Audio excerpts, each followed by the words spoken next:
분들이 계시기 때문에 어떤 우리 조성훈 목사님이 얘기하셨던 뭐 구원의 서정, 그래서 9단계가 있다.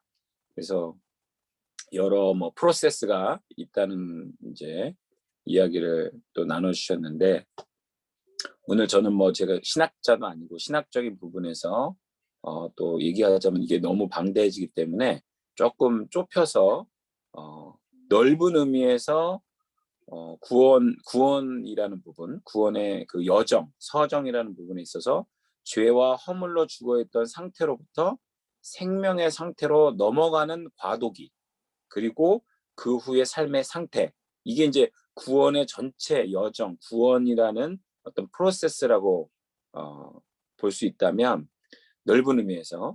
근데 이제 우리 오늘 좁은 의미에서 그 구원은 어떤 의미가 있고, 지금 현대를 살아가는 우리 크리스찬들이, 또 특별히 젊은 세대들이 또 4차 산업혁명 시대에 뭐 죄의 문제나 또 이렇게 어떤 영적인 부분에 별로 관심이 없는, 별로 나는 죄인이 아니다 뭐 이런 거에 대해서 별로 생각을 하지 않는 세대이기 때문에, 이런 분들한테 복음을 효과적으로 구원이 무엇이고 무엇으로부터 구속함, 구원을 받는 것인가를 효과적으로 설명하기 위해서는 구원의 좁은 의미를 정확하게 짚어드리고 효과적으로 전달해야 된다. 그런 것이 오늘 포인트인 것 같습니다.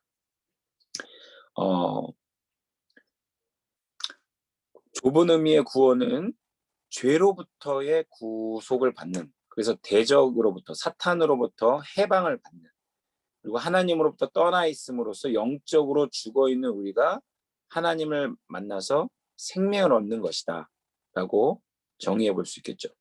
그래서 지금 계속 우리 성경의 복음, 성경의 전도, 이 내용 중에서 계속 반복해서 나오는 것은 하나님이 우리를 어떻게 창조하셨던, 우리는 복받은 존재들이었는데 하나님의 형상으로 지음받았다는 게 어떤 의미고, 그런데 그것으로부터 우리 죄가 들어오면서 하나님으로부터 분리되는 것이, 그 죄가 들어오는 걸 통해서 세 가지의 큰 우리의 그 어떤 필요를 우리가 다 잃어버리게 됐다는.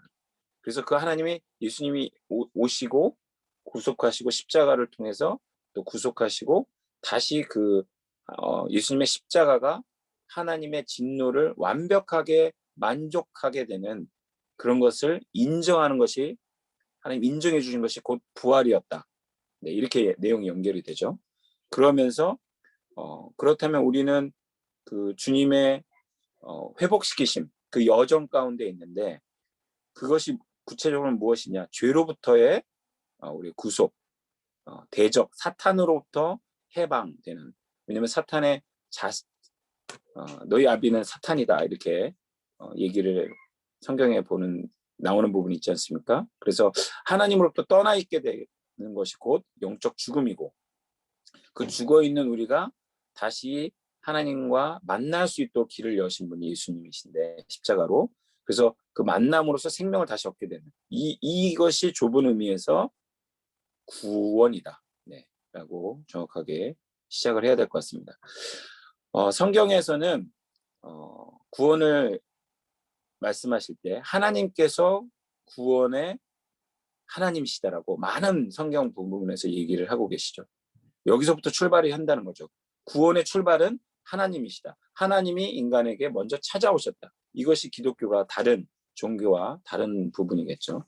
그래서 출애굽기 15장 2절에서 여호와는 나의 힘이요 노래시며 나의 구원이시로다. 그는 나의 하나님이시니 내가 그를 찬송할 것이요 내 아버지의 하나님이시니 내가 그를 높이리로다 라고 말씀하고 있습니다.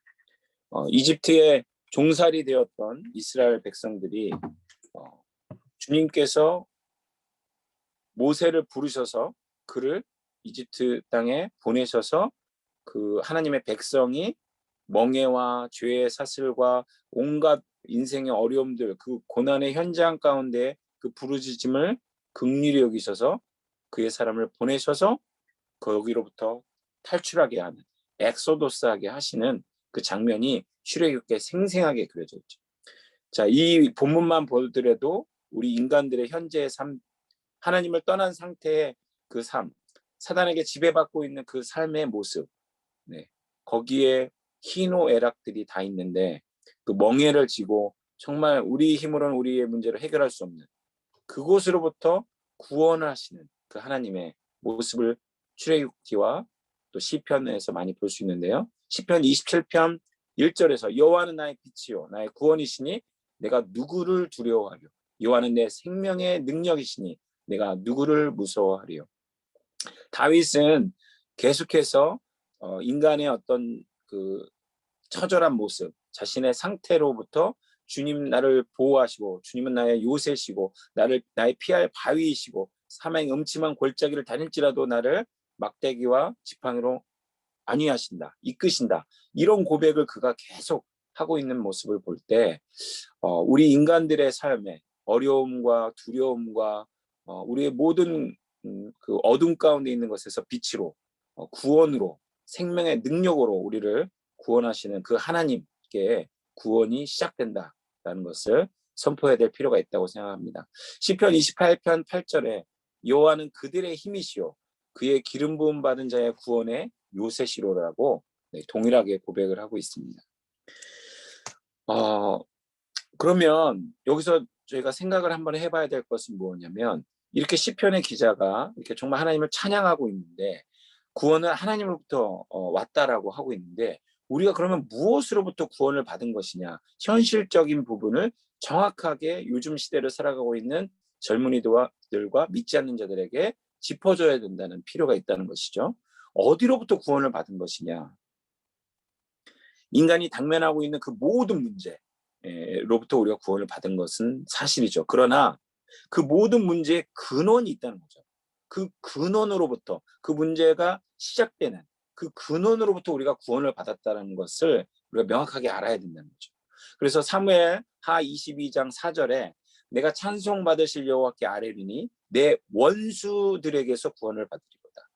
자, 성경은 많은 경우 원수라고 할 때 사탄을 지칭합니다. 네, 우리 그리스도인들한테 하나님에게 예수님에게 원수는 바로 사탄이죠. 하나님의 보좌보다 더 높이 올라가려고 했던 그 존재. 네, 하나님이 원래 정말 영적인 존재로 아주 신묘막측하게 지으신 영적 존재로 만드신 루시엘이라는 존재가 있었는데 그가 하나님보다 무별보다 높아지겠다. 그런 높아지려는 마음을 가짐으로써 타락, 떨어지고 그것을 따르는 무리들과 함께 지상으로 내쳐짐을 당하지 않았습니까? 그래서 그 공중 권세 잡은 자가 사실 지금 인간들을 이 세상을 지배하고 있다고 하는 것이 성경에서 말하고 있는 정확한 사실이죠. 그렇기 때문에 우리가 지금 당면한 여러 문제들, 우리 코비드 19이나 뭐 기후의 문제나 인간들이 지금 뉴스에 나오는 대로 엄마들도 자기 자녀들에 대해서 부부 사이도 이혼을 하면은 서로 아이를 안 데려가려고 하는 또 심지어 뭐 사체를 유기하고 별의별 이야기들이 수만없이 지금도 나오는 그 모든 그 과정 가운데 사탄, 원수의 존재가 우리를 지배하고 있어서 우리가 인간의 굴레 가운데 어려움 속에 있다는 거죠. 그것을 명확하게 보여주는 것, 볼 수 있도록 하는 것, 메시지를 전달하는 것, 이것이 정말 우리에게 필요하다고 봅니다. 그 원수들에게서 구원을 받는다라고 성경은 분명히 말씀하고 있습니다.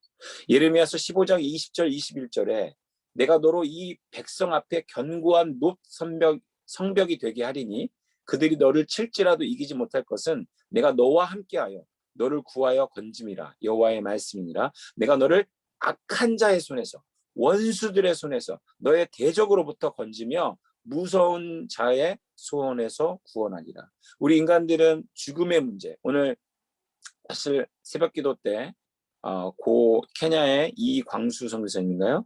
그분이 이렇게 돌아가신 그 장면, 그의 사역, 삶의 모습을 보면서 참 죽음의 문제, 계속해서 우리 선교사님들 소천한다는 또 그 가족이 감염되어가지고 우리 카자흐스탄에도 지금 몇몇 가정들이 있다라고 지금 보고들이 계속 올라오고 있는데 참 우리 삶의 문제, 우리 동일하게 선교사님들도 목사님들도 크리스찬들도 죽음의 문제, 정말 사랑하는 사람을 잃는 문제, 정말 이게 해석이 안 되겠죠.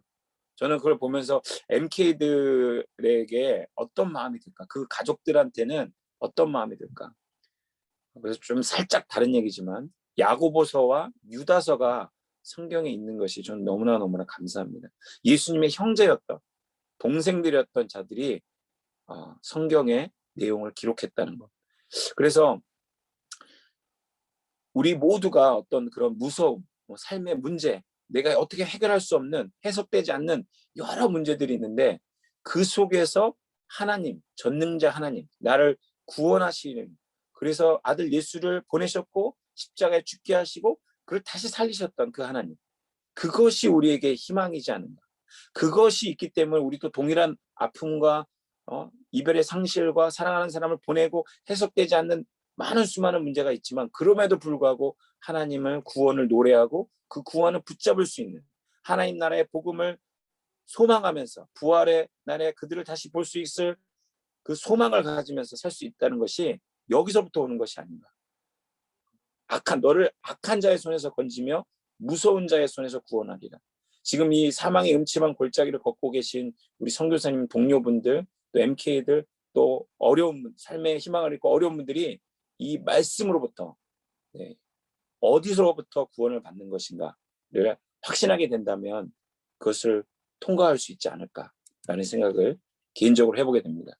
에스겔서 37장 23절에 보면 이런 말씀이 있습니다. 그들이 그 우상들과 가증한 물건 또 그 모든 죄악으로 더 이상 자신들을 더럽히지 아니하리라. 내가 그들을 그 범죄한 모든 처소에서 구원하여 정결하게 한즉 그들은 내 백성이 되고 나는 그들의 하나님이 되리라 라는 약속의 말씀이 있습니다.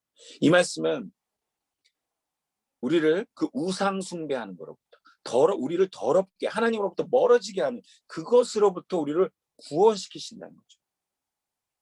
범죄함으로부터의 구원. 우리 안에 죄된 속성이 있기 때문에 죄성이 있기 때문에 하나님과 against God, 하나님과 자연적으로 멀어지려고 하는 속성이 우리 안에 있죠. 사탄도 사탄이 있지만 그 근원의 존재가 있지만 그것으로부터 우리가 영향을 받았기 때문에 하나님으로부터 멀어지려고 하는 to against God, 하나님과 반대되는 성향으로 가려고 하는 그 속성으로부터 우리를 하나님이 구원하셨다, 구원시키신다라고 에스겔서 37장 23절은 분명하게 말씀하고 있습니다. 우리들이 섬기고 있는 우상들과 가증한 물건, 그 모든 죄악들, 하나님으로부터 얼굴을 돌려서 하나님의 선함을 보지 않는 그것으로부터의 구원함을 받는다는 것이죠. 그래서 지금 코비드 19도 또 기후 변화들도 다 인간들의 죄악된 속성으로부터 벌어진 죄의 결과들인데 그것으로부터 주님이 또 우리를 구원하신다라고 분명히 성경은 말씀하고 있다는 거죠. 시편 68편 20절에 하나님은 우리에게 구원의 하나님이시라 사망에서 벗어남은 주 여호와로 말미암거니와. 우리가 그 죄의 결과로 결국 하나님으로부터 분리되는 것이 결국 죽음이라고 성경은 말씀하고 있는데 그 사망으로부터도 우리가 구원을 받는다라고 말씀하고 있습니다. 인간들에게 있어서 가장 모든 것 다 돈도 건강도 다 자녀도 다 없다고 할지라도 결국 개인의 신앙에 있어서 죽음의 문제, 사망의 그 공포. 최근에 저희 후원해 주시는 거의 20년 동안 후원해 주시던 그 집사님이 계신데 그 시아버님이 이제 소천하시게 됐습니다. 오랜 암 투병으로. 그런데 그분이 그렇게 신앙은 있으셨던 것 같아요. 그런데 그렇게 독실하시지는 않았었나 봅니다.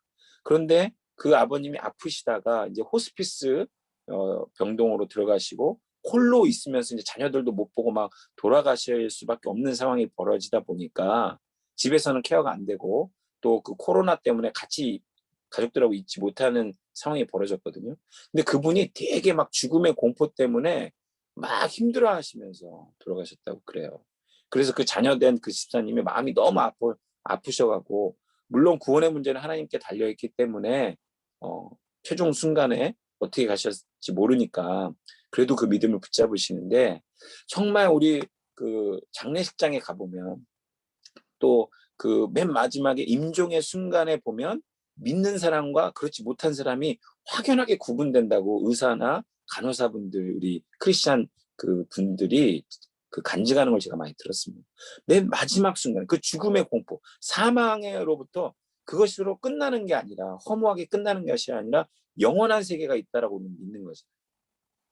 그것이 있고 없고가 엄청난, 네, 이 사망의 권세로부터 건짐을 받는.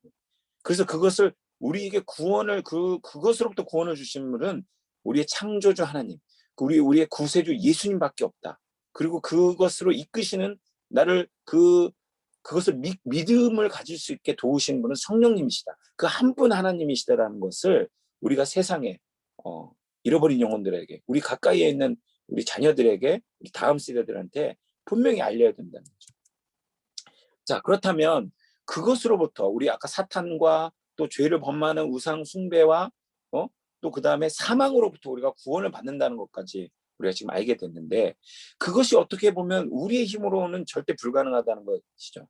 그런데 하나님이 그 하나님의 분신 같은 하나님의 존재 자체를 보내주신 그 아들 예수 그리스도, 그분이 누구시냐라는 것을 우리가 분명하게 알아야 되고, 그분의 성품도 알아야 되고, 그분이 이 땅에 오셔서 분명하게 행하신 것을 정확하게, 역사적인 예수 그리스도, 그분이 행하신 역사적인 사실에 대해서 분명히 이 구원에 대한 파트를 알릴 필요가 있다는 거죠.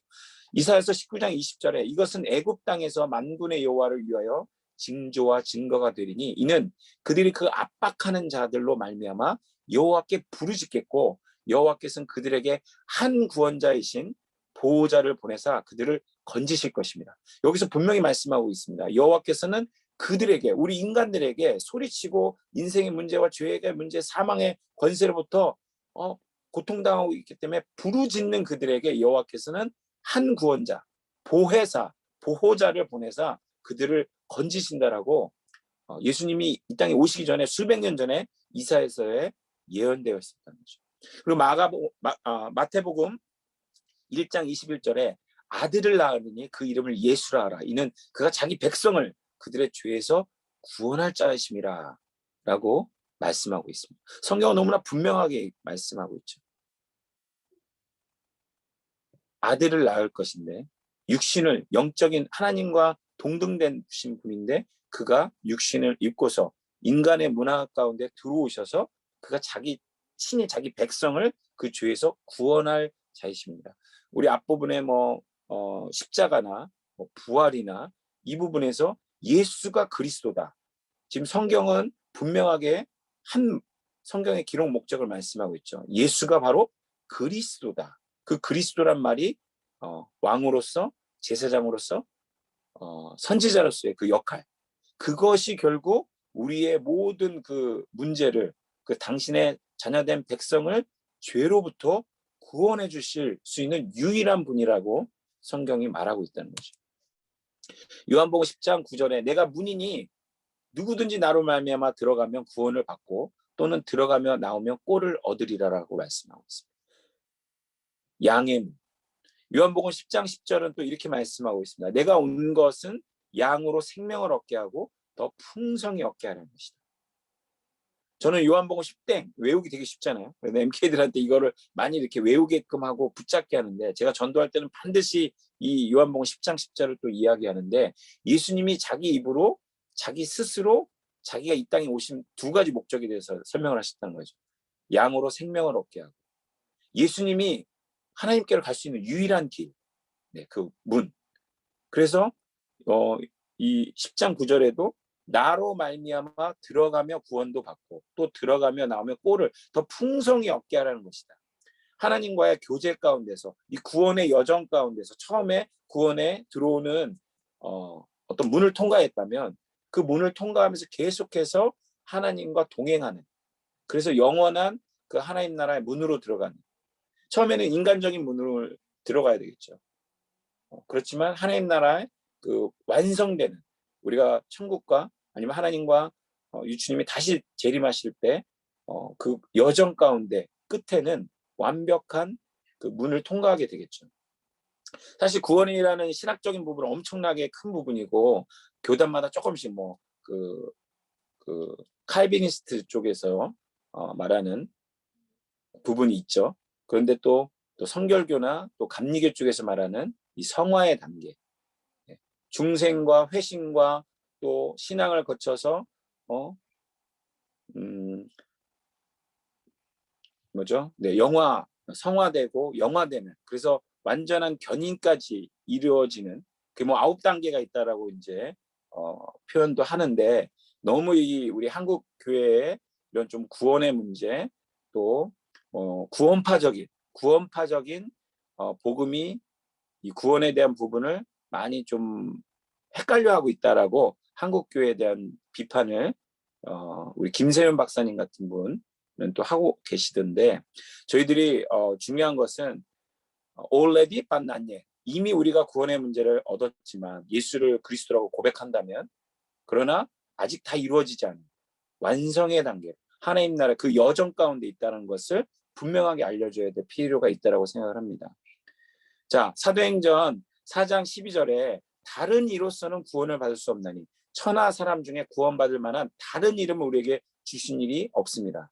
자, 예수, 우리 조성원 목사님이 많이 전 세계 다니시면서 얘기하셨는데, 예수라는 이름을 가진 사람이 많이 있죠.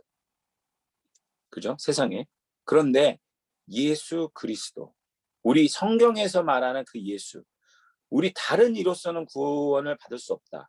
지금 자칭 예수라고, 자기가 구원자라고, 메시아라고 말하는 우리나라에도 한 30명 있다고 하고 전 세계에도 많을 텐데, 정말 그들이 하나님 보내신 적이 없고, 그 다음에 성경에서 말하는 그 예수님, 이 땅에 친히 오셨었고 우리를 위해서 십자가에서 끝까지 다 이뤘다 하고 숨을 거두셨던 그분만이 유일하게 우리의 문제를 해결할 수 있는 분이시라는 것을 우리가 명확하게 이 시대에 복음을 선명하게 드러내야 될 것 같습니다. 신천지에 빠져서 그 10년, 20년 넘게 헤매고 있는, 제가 아는 MP 2명도 신천지에서 추수꾼을 하고 있습니다. 10년도 훨씬 넘었습니다. 나오지 못하고 있습니다.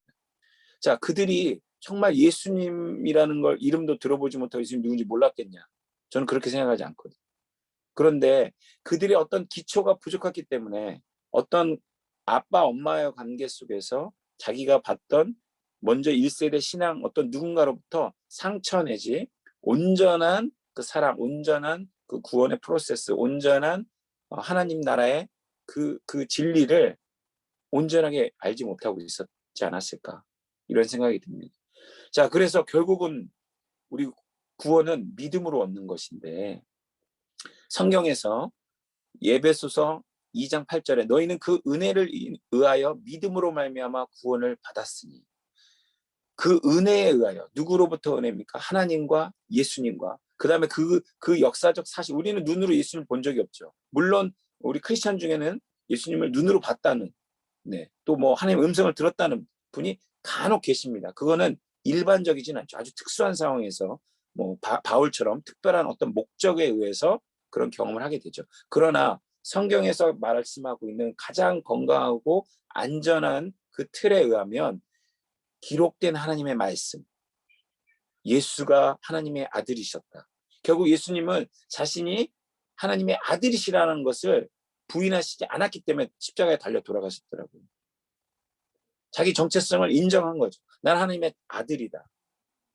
그것을 인정했기 때문에 참남죄로 종교 지도자들한테 시기를 받아서, 그리고 사탄이 그 사람들로 하여금 인간의 본성을 하나님을 대적하게끔 만드는 그 힘에 의해서 패션 오브 크라이스트에도 보면 사탄이 계속 돌아다니면서 계속 어떤 질문을 던지는 것 같죠. 십자가에서 내려와 봐라. 네가 다른 사람은 구원한다 그러고 거기에서 내려오면 내가 믿겠다.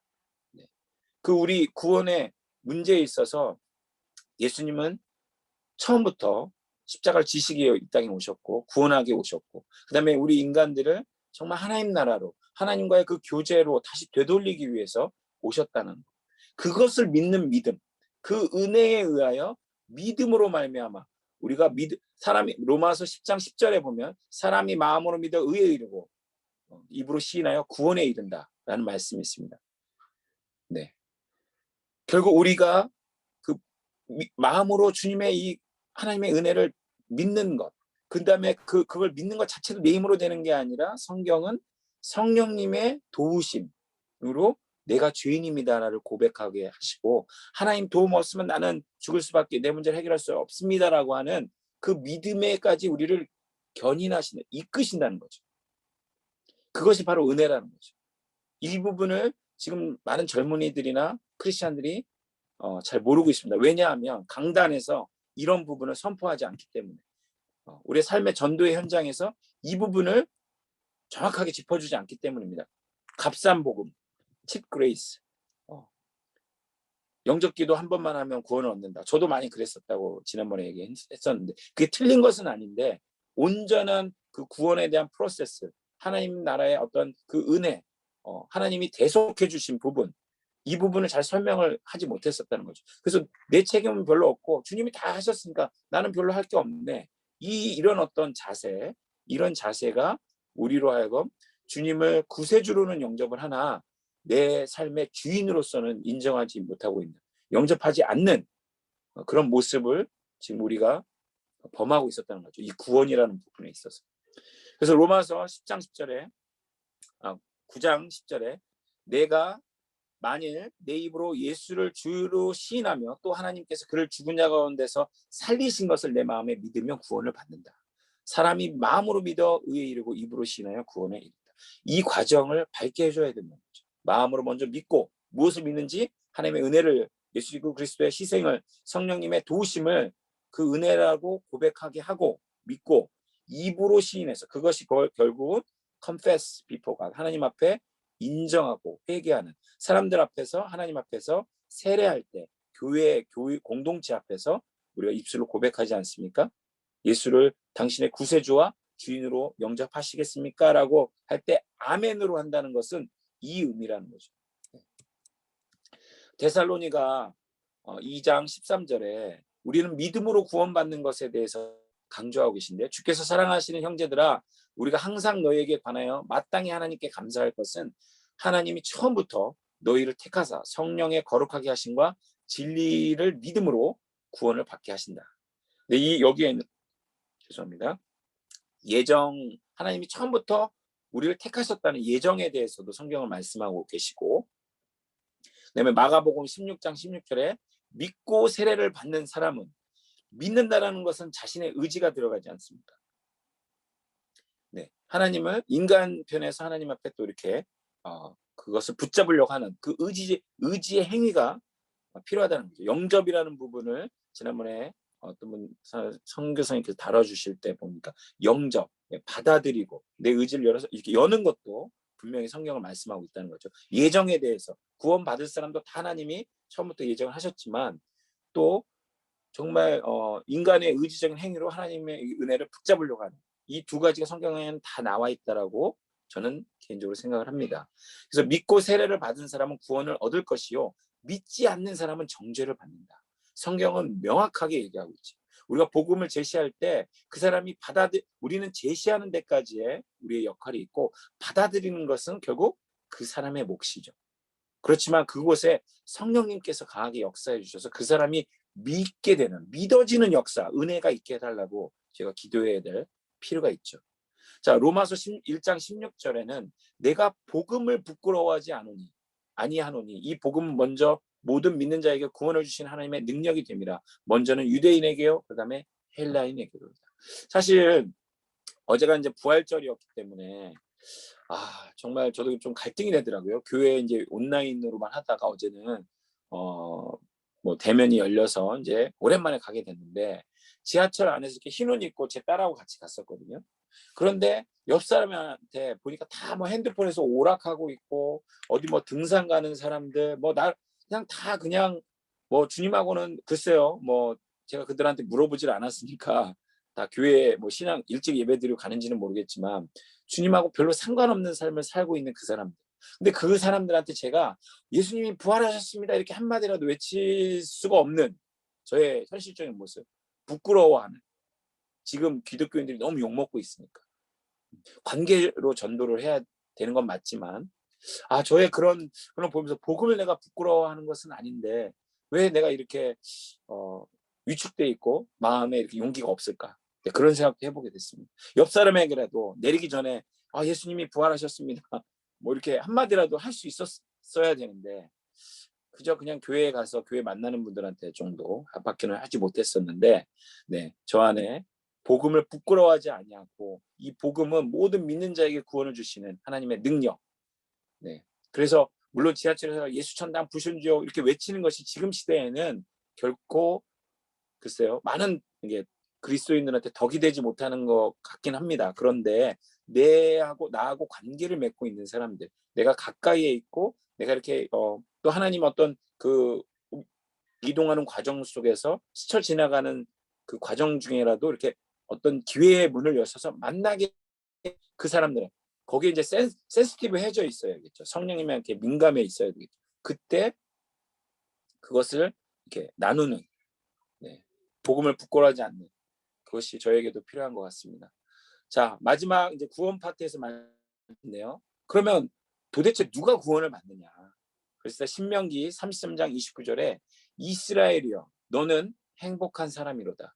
여호와의 구원을 너같이 얻은 백성이 누구냐? 그는 너를 돕는 방패시요 내 영광의 칼이시로다. 내게 복종하리니 내가 그들의 높은 곳을 밟으리로다. 라고 말씀하고 있습니다. 너같이 행복한 사람이 누구냐? 구원을 얻은 자만큼 행복한 사람은 없겠죠. 그러나 요즘 시대 이 구원의 기쁨, 구원의 행복을 많이 누리지 못하고 있는 이유는 결국 복음의 메시지가 클리어하지 못하기 때문에, 명확하게 전달되지 못하고 있기 때문에, 믿는 사람들도 내가 무엇으로부터 구원을 받았다는 것을 상기하고 정확하게 붙들지 못하고 있기 때문이라고 생각됩니다. 빌립보서 2장 12절에 그러므로 나의 사랑하는 자들아 너희가 나 있을 때뿐만 아니라 더욱 지금 나 없을 때에도 항상 복종하여 두렵고 떨림으로 너의 구원을 이루라. 사도 바울조차도 두렵고 떨림으로 너의 구원을 이루라고 권면하고 있습니다. 그도 오호라 나는 공고한 사람이로다 누가 나를 이 사망의 몸에서 나를 건져내리오라고 로마서에서 이야기하고 있지 않습니까? 내가 아직 다 이루었다 함도 아니오. 저 멀리 보이는 표대를 향하여 내가 달려간다. 끝까지 내가 달려갔다. 그래서 내가 다 이루었다라고 말할 수 있는 예수 그리스도와 같은 바울의 그 고백.